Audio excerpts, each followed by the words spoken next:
Welcome to Tammy Nation. Let's go. I've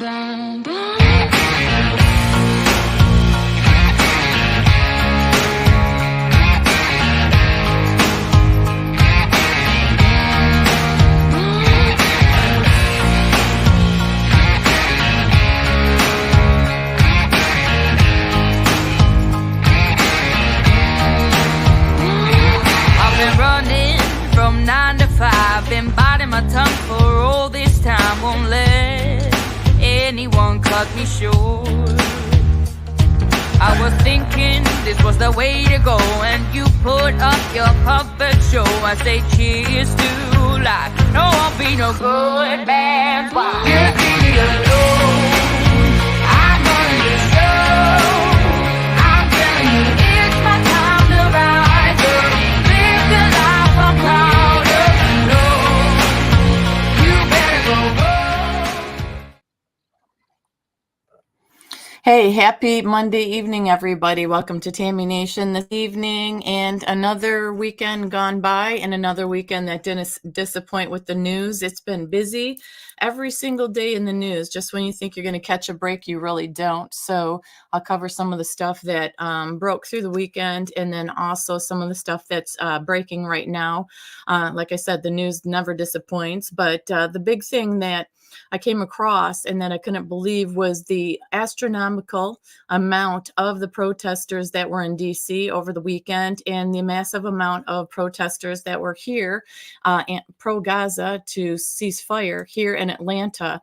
I mean, it was thousands upon thousands of people.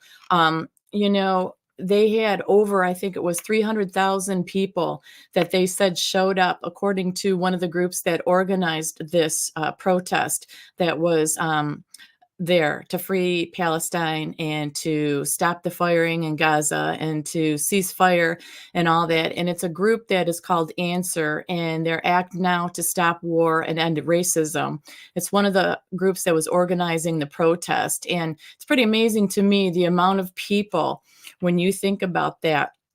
You see what's going on, these demonstrators that are inundating our city streets and near the White House and stuff. And I don't know if you guys saw it or not, but so much graffiti was spread across through the White House, different walls, fencing, on all the monuments. Benny Johnson he was there, and he actually took video, and he said every monument that's around the White House there has been desecrated and vandalized. And he said most of the graffiti does say F Joe Biden. He said that it's just incredible to see the amount of decimation and stuff that has taken and occurred there at the White House in that area. And I think to myself, you're barely seeing any of that on the news or anything like that. They're not talking about that. I know there are some crews that are there kind of wiping it up and wiping it down and try to clean it up some. But I don't believe that should be allowed. Do you? I mean, how many people are allowed to go ahead and go to the White House and just spray paint on different monuments or on the fencing? And, it's like you start watching some of these protests and you're like, first of all, where did all those people come from? How did they get organized so fast? Where did they get all the flags already? So the thing is, if you ask me, all these people that have been coming through, it's been well planned for a long time. That's the whole main goal of coming here, taking to the streets. I mean, it's not like you have like 1,000 people here and there. I mean, you had 300,000 people there. I mean, that's an incredible amount of people. And you look at the images of this, and it's like, what country are we in? And it's just incredible. And I'm like, how did we get to this point so fast? We're in this point where on the weekend, we have these people that are sitting here in all our main cities. And we've seen it across New York and Chicago as well, some in Texas, all these protests. And you know what? They're not happy with Biden. They're saying that they're sending a strong message to Biden and his administration. And you ask yourself, who's the one that put us in this position in the first place? Who's the leader of this country? They got themselves in a whole heap of trouble now. And it's like everything that they were doing is turning on them. Camperman, hey, good to see you. Irvin, good to see you as well. Good evening, you guys. So that's the thing I take pause in. These protests keep happening, and they keep growing in size. there's no place that is sacred that they are getting in trouble for, defaming it and causing problems and spray painting and taking down posters for a while. They were of the children that were lost, Israeli children and stuff. We've seen all the different things that are going on. And you have to step back and you say, what the heck? And why isn't Biden coming out, or his administration, and talking about this? Why isn't this all over the news? Why aren't they putting a stop to it? Why aren't they him giving a speech saying we aren't going to allow this here anymore? Because we know full well what's happened in this country to people that have tried to peacefully protest, our own people. Hey, Chris Gilbert, it's good to see you too. It's disheartening is what it is. It's frustrating. And, we have to say enough is enough. And how do we get to this point? I saw today that there are over 1,300 people or more a day that are crossing over the border through Arizona. And it's a desolate area, they were saying. And these people that are crossing over have camouflage on. They're wearing backpacks. And you know what they have in the backpacks is the drugs. So they're going into the desert.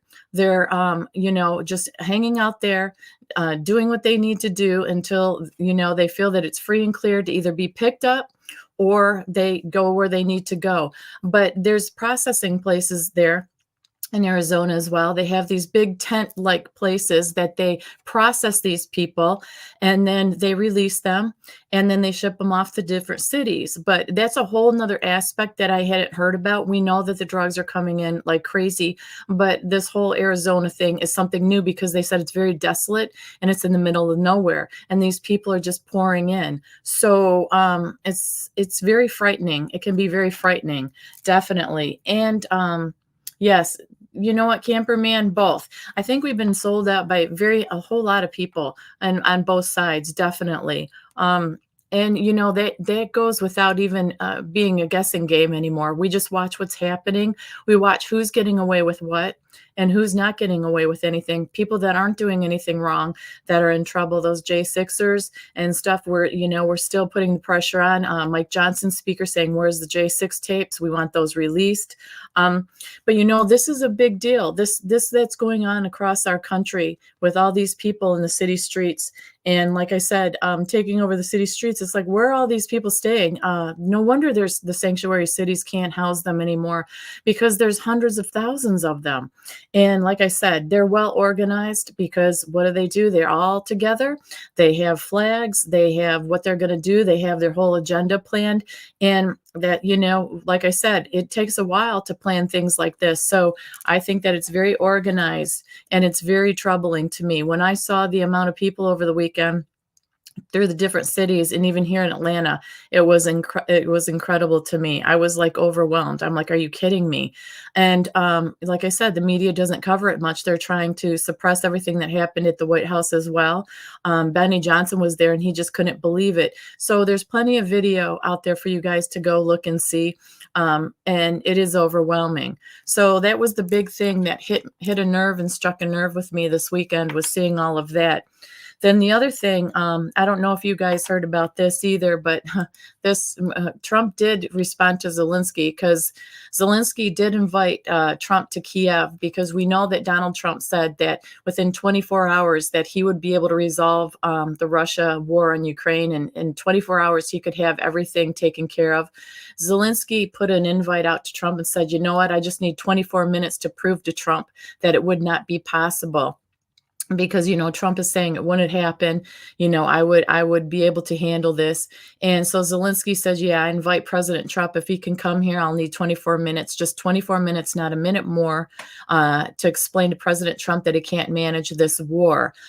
He said he can't bring peace because of Putin, he said. But always there's an if he's not trying, and if he's not ready to give our territory for this terrible man, for the Putin, if you are not ready to give it, if you are not ready to give your independence, he can manage it. So Trump came out and responded, and he said that I have great respect for President Zelensky, but I think it would be inappropriate to go to Ukraine at this time. Trump wrote in a statement responding to Zelensky's invite. He made the invite on NBC's Meet the Press.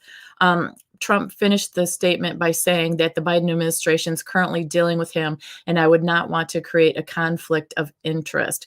So I find that very interesting that Zelensky would invite Trump to go there and call him out on that. And I think Trump handled that pretty well. And we know that Trump has plenty that he's dealing with in this whole court case in New York.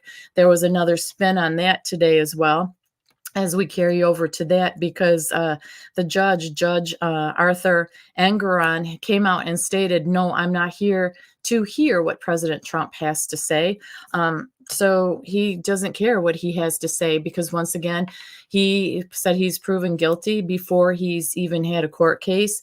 And then, of course, Letitia came out and said nobody is above the law. And I find that laughable. I really do. They've got it hooked in and anchored in to get him, to make sure that he doesn't make it into the ballot. They want to make sure. I mean, there's, what is it, like 5 or 6 different states, you guys now, are putting in legislation. I know Colorado, Michigan's going to be one of them, Pennsylvania, and a few others are trying to get him off the ballot. And, we had said that this is probably what's going to come down the pipes eventually, because they're doing everything they can to make sure that he can't run in 24, because they know that when he runs, he wins, and they're going to be wiped out. They're going to be in deep trouble and have to pay the piper, because he's going to come back with a vengeance to get right all the wrongs that were committed to this country and against we the people. And that's what they're in fear, panic mode, I believe, right now. So this judge and Letitia both are coming out just really ridiculously. I think, in my opinion is, and I know everybody has one, but my opinion is this judge is looking just to get everything overturned and in trouble himself.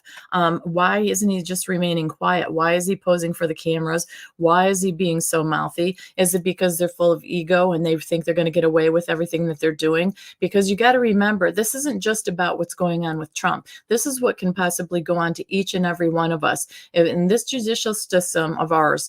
We hear that, oh, it's the best in the world. Yes, it is. But when you have corrupt people that are in authority of it and doing the things that they're doing, it's showing that if they can do that to Trump, what can they do to us? And I'll also say about that, we don't have microphones and cameras. When we go to courts and trials and we face it one-on-one with our lawyer, we don't get all the publicity and we don't get all the recognition that is happening now with this Trump trial. So it's being exposed. And that's another thing that can be very scary, because the average person, you and I, do not have the means financially and the cameras to be able to expose what's going on. So of course we would want the judicial system straightened up. Of course we would want it to be equal for everybody. And I think that this is showing, like I said, it's not just about Trump. It's about, they're going after him, but they're not going after other people that are high named, labeled people, high branded people that we know. We've seen paperwork, we've seen documentation of the things that they're getting away with, and they're not going after them, but they're going after T. So I just think that that's another eye opener, and it's frustrating as well. Irvin, how many of them were illegals? Exactly. That's what I'm wondering about the protesters. I was wondering that too. When I saw the videos and I saw all these people, none of them looked like they were desolate. None of them looked like they were in fear for their lives, fleeing from their countries for safety here. Like I said, shouldn't they be there in their countries protesting and stuff? They're on our soil. They're on our soil protesting what we're doing. Shouldn't they? And we're taking care of them financially, everything. I know that, like I said, the sanctuary cities we know are getting overwhelmed and stuff like that. But they have the gall to stand on our land and do what they're doing, and nobody's doing anything about it. They're not making a problem out of this. How much taxpayer dollars is it calling? When I saw the amount of police, the Atlanta police that had to close off the streets and stuff, it was amazing. So how many of our tax dollars are going for these people who are not happy with what we're doing and march to our White House to call out our president? It's absolutely, it doesn't make any sense to me. And I don't think you have to be a political expert or a Middle East expert to understand what's going on here, or I mean, with politics, it is obviously, we're seeing it's dirty, it's rooted deep, and there are some deep, deep pockets that people want to keep putting their money in, and money in these wheels and deals and the washing of money. They don't want to give it up. That's what I think we're witnessing and we're seeing, because we're suffering and they don't care. They don't care. All they care about is keeping their pockets filled, lined for the next generation and their family, to keep the power that they have. And it's up to us to take care of it and vote them out and get rid of them. It's mind-boggling, because like I said, this country is unrecognizable, and it's not fair, it's not right, and we're all well aware of that. And the other thing about Trump as well, with DeSantis, because a lot of people are saying that DeSantis is basically shady. And why isn't DeSantis, hey, Cuddlehead, good to see you. Why isn't DeSantis dropping out of the race and stuff? It's talking about, because he was on, what show was it? It was yesterday or the weekend. He was talking and doing an interview on MSNBC. And he was asked if Donald Trump, it was on Morning Joe, on MSNBC Morning Joe. He was asked, if Donald Trump is convicted, do you actually still believe he should be president? And DeSantis's answer was, no, that will not happen. It would be fatal in a general election. I don't think the party should nominate in that situation.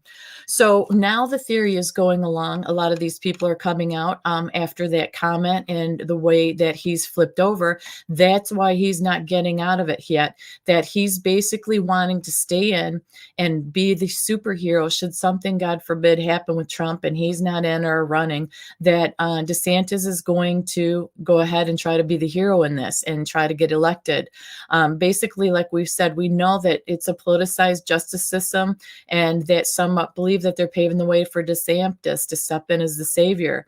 But you know what? We know this from watching DeSantis. He doesn't have the charisma that basically he's just, people aren't taking him what he was at one time. He was nothing, and then Trump made him into something. And now I think so many people have just gotten a bad taste in their mouth with DeSantis to see the way that he's acted and some of the moves that he's made.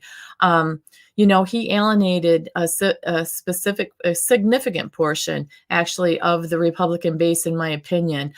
He's also got deep financial entanglements with Never Trump and Bush era donors that have led to much of the MAGA community see Ron as another swamp creature. So the thing is, the people that he's tied to and stuff, people are not appreciative of that either. And they're labeling him like a swamp creature. But wouldn't that make sense? It's like, isn't that what they do?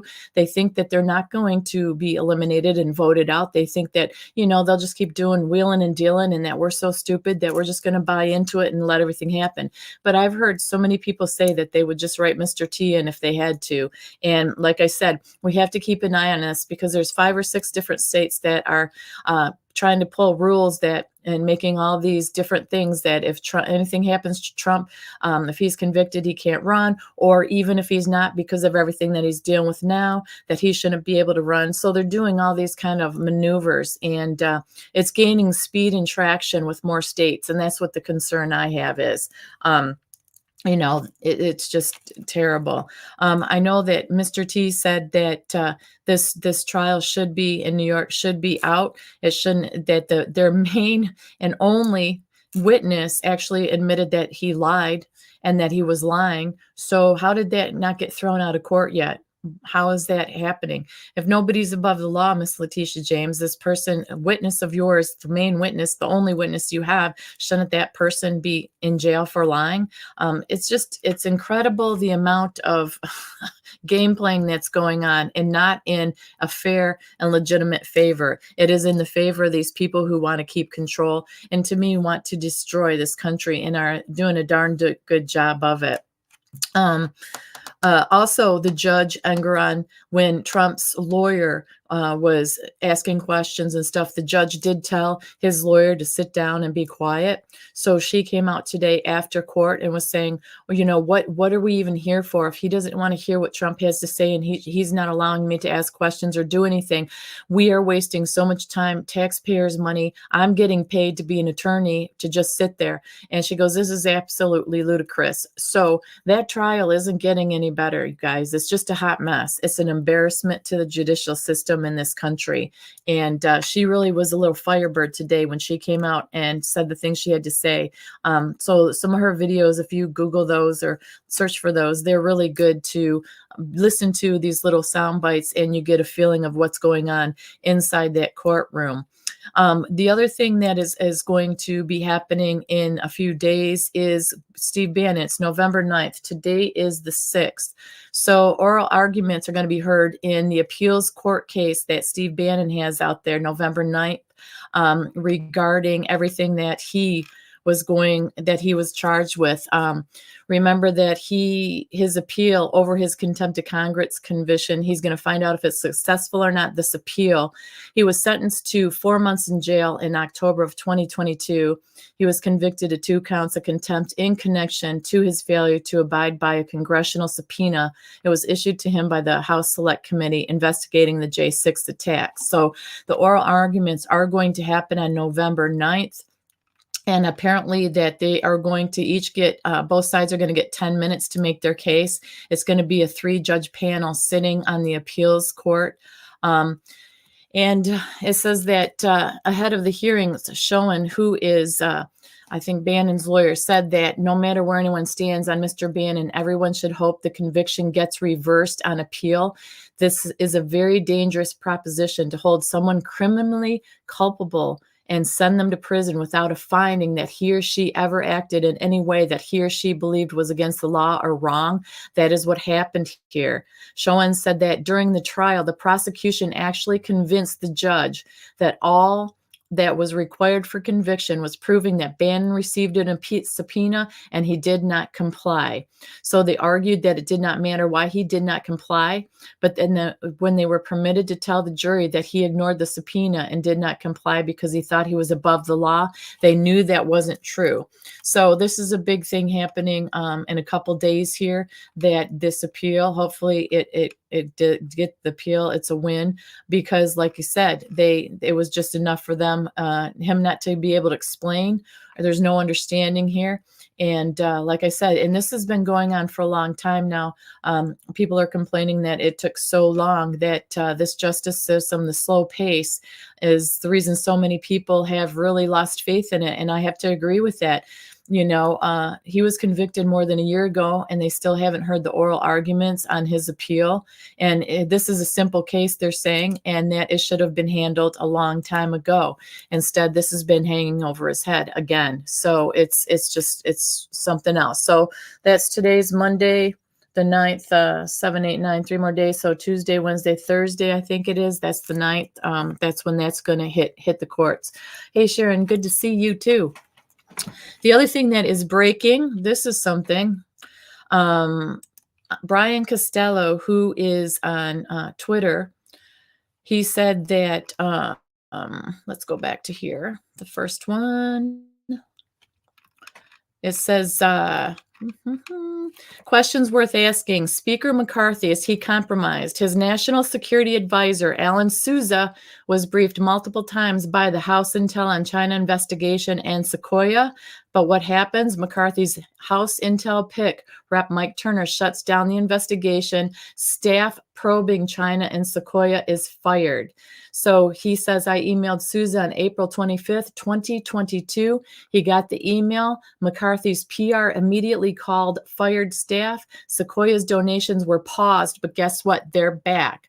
So there's some questions going on about Speaker McCarthy wanting to know if he's compromised, because what's breaking is Alan Souza, who is the national security advisor and counsel to the House Speaker McCarthy, was thoroughly briefed on the Nunes House Intel probe and Sequoia's links with China and was let go by Speaker Johnson. And it's the same Sequoia that became a major donor to McCarthy, though its head partner, Doug Leon. And this investigation was shut down by McCarthy and Mike Turner of Ohio. It's time for accountability. So there's all this documentation and stuff you guys can see. If you go to Brian Castillo on X, he's got the documentation there. So now Speaker McCarthy, we've heard a lot about the backdoor deals that he's been doing with people. We feel that he was sold, bought, and paid for. A lot's coming out on him. And now this is just recently breaking. And Mike Johnson or Rep Johnson did fire or let the person go. So we have to see what's going to happen with this. It is breaking. And is Speaker McCarthy compromised? I know a lot of people will probably say yes, because they believe he is already on so many other things. So that is what's breaking as well. Also, the other thing that was very troubling that came out, this was leaked through Steven Crowder's show, was the manifesto of the Trans Nashville school shooter. It was leaked, and basically it's full of anti-white and hate against whites. So I don't need to read through that. If you guys have probably seen it, because it's breaking, and a lot of people, like I said, it went through Crowder, and the word crackers being used, and this is little innocent children, okay, that were unalived in a church environment. And the thing is, this person was a female to male, I believe it was. But the point is, they had this manifesto out, and you read the different kinds of notes this person was making throughout this time through this manifesto. And it is so evil and so troubling and so disturbing. And basically, it's telling you that you need to be concerned if you're of the Caucasian descent, because that's what this was about. And the thing is, this person to me looks white. So if this person was white, okay, and was taking out whites, that right there is a problem. It doesn't make any sense. None of it makes sense. These people are just troubled. A lot of them are so troubled, and we need to help them. This is so disturbing when you read through this manifesto, and I'm like, my God. And this manifesto basically was leaked out. The powers that be did not want this to get out, okay? They did not want it to get out, but it is spreading like wildfire now. And when you look at all these different things that came out in the manifesto, and you look at the different culture that we're living in with these people who are so confused and going through these traumas of being forced fed that they're not male or female, they can pick their sex and all this. And we don't even need to go down that path. We've heard it over and over, but it's very troubling, because there's been 4 or 5 of these people that have taken things like this happening. And I got to watch what I say. There's been 4 or 5 of them that have been trans or non-binary, et cetera, et cetera. And like I said, it isn't the guns, it's the people, it's the heart of the people. So to fix this, we have to fix the people. We have to get help out there. And it isn't entertaining the slicing and dicing of personal body parts. It is the mental help that they need, that people need. And like I said, when we have all these protests that are going on anti-us, and then we've got these people that are having manifestos that are saying take out crackers and words like that, it's pretty bad. It's hard to keep a positive attitude, but we have to pray. That's all we can do is pray. We have to have people being held accountable for the atrocities that they're causing, for the things that they're allowing to happen. When you look at this administration and the things that they're allowing to happen to our own country, serious consequences for that. This is just not being a president or being an administration or being a government of the normal. This is really dissecting America in all the different ways that they can possibly dissect it. And I think that it's been a plan. We know that it's been a plan for a very long time, and we're seeing the effects of it in real time now. Everything that people thought, oh, you're making it up or it's not real, it's all happening in front of our eyes. We look back at a few years ago, 4 years ago or so, and Mr. T is the one that was supposed to bring all the trouble to us. Remember that? But so far, We've seen Mr. T didn't get us into any war. Mr. T, everything was good. We know that over and over again. But now we see everything that he had warned us about in the speeches. You go back and watch his speeches. You go back now and listen to what he says. And he was right about everything. So far, he's been right about everything. And he saw what was going on. He was inside, behind the scenes with these people. And that's what we can't forget. We have presumptions from the outside looking in, but when you go back into the history, like I said, of when Trump first came down that escalator to where we are now, that's a very short period of time.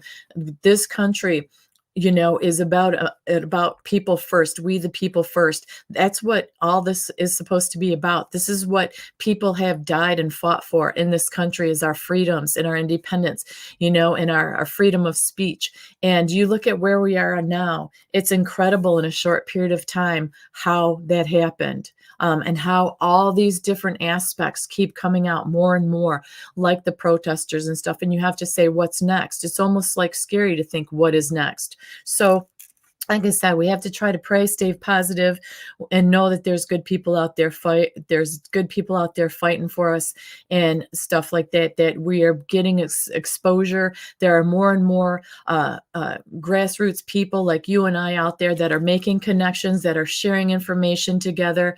There are so many platforms out there now. Thank the Lord they haven't been able to shut them all down. We were limited at first, and things have expanded. So information is getting out there. And not only that, people have had it. People are fed up. People are paying attention. People have had enough. And that's even people on the other side that, may have supported Biden or may have supported some of those people. They're seeing with their own eyes what is happening in their own backyards, in their own cities. And so that gives us hope as well.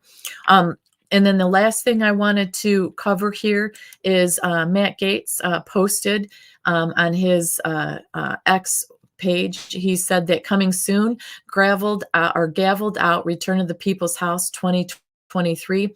It premieres November 10th, and it's apparently a little documentary or a little movie about how the Return of the People's House got gavelled out. So it shows in the clips all the different representatives in the House, and with removing Speaker McCarthy and stuff, and the progression of that. And he has a little trailer on there. It's about 46 seconds long, and it's going to play on all Rep. Matt Gaetz' social media channels. So it's like a composite of everything that happened and is happening. And it's pretty cool. The trailer looks cool. He just put this up about an hour or so ago. But once again, it's Rep. Matt Gaetz' X page, and it's called Gavelled Out, The Return of the People's House 2023, November 10th. So that's, I think, Friday, isn't it? So yeah, November 10th. So that is coming out, and it's going to be on all his social media channels. So I'm sure if you just look up Matt Gaetz, if you don't have X and you have some other social media, you'll be able to see the little documentary or movie. It doesn't say what it is. It just says that it's a trailer. It doesn't say movie or documentary, like I said. So, but it looks pretty interesting and informative. So I'm looking forward to that as well. So that's what I have for you guys this evening. Monday did not let us down, that's for sure. This weekend, the stuff that happened did not let us down either. I'm just, like I said, praying hard for this country. And I know Rep. Mike Johnson, or House Speaker Mike Johnson, is working hard. But there's some things we want from him yet, you guys. There's some things we want from him. We want the J6 tapes. We want the borders secure, and we want a lot of information released and exposure. And I think that even though they're working on appropriation bills and they've got a few passed, there's a lot of stuff that needs to come out that is for us, we the people, that is going to be for us, to help make us feel more secure, to help us feel more confident in our leaders in this country and what's being done to make that scale a little more even. So it is a big task for him to undertake, but obviously, I believe that he's got enough people to back him and do it, and it's about dang time. And I think we've been very patient, and I think we're at our wits' end at this point, and we want to start seeing some changes, some positive changes for us, for our country. Because when you go on a weekend and you see what we saw with these demonstrators, that's not a positive change for us. When you look at the border situation, not just in Texas, Arizona, and what's going on, that's not a positive for us. And we deserve to feel safe in our own country. So let's pray on that, and let's hope that we see some quick changes real fast, you guys, right? So with that, I'm going to end it. Thank you guys for joining me this evening, and I will see you soon on the next one. In the meantime, just stay strong, keep your head up, and we'll get through this together, one day at a time. So love you guys. Take care. God bless.